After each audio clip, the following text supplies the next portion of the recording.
साथियों, आज मैं आपको एक दृष्टांत, एक कथानक सुनाता हूं।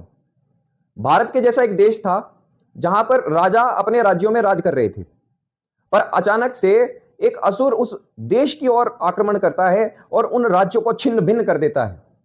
कुछ राजा डरकर भाग जाते हैं, कुछ उसके अधीन हो जाते हैं, कुछ स्वार्थवश उस असुर के साथ जुड़ जाते हैं। कालांतर में गुलामी बढ़ती जाती है, अत्याचार बढ़ते जाते हैं, पर जो राजा डरकर भाग गए थे वो असुर के ऊपर आक्रमण कर देते हैं। आक्रमण से बचने के लिए असुर एक रणनीति का प्रयोग करता है, एक कूटनीति का प्रयोग करता है। वो सभी राजाओं को कहता है कि मैं तुम्हें एक अवसर देता हूं। एक गड्ढा खुदवाता है, कहता है इस गड्ढे से जो सबसे पहले बाहर आएगा उसे मैं राज्य वापस कर दूंगा।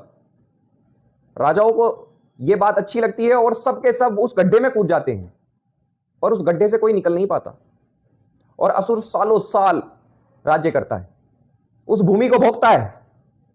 जानते हो क्यों?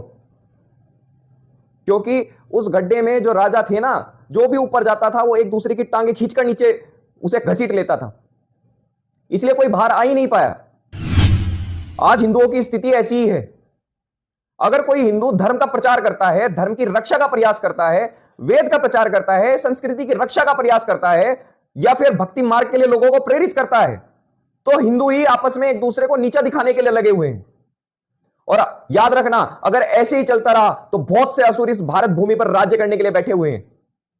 इसलिए मेरा आप सभी से निवेदन है, एक दूसरे के शत्रु नहीं, एक दूसरे की शक्ति बनिए, संगठित रहिए। धन्यवाद।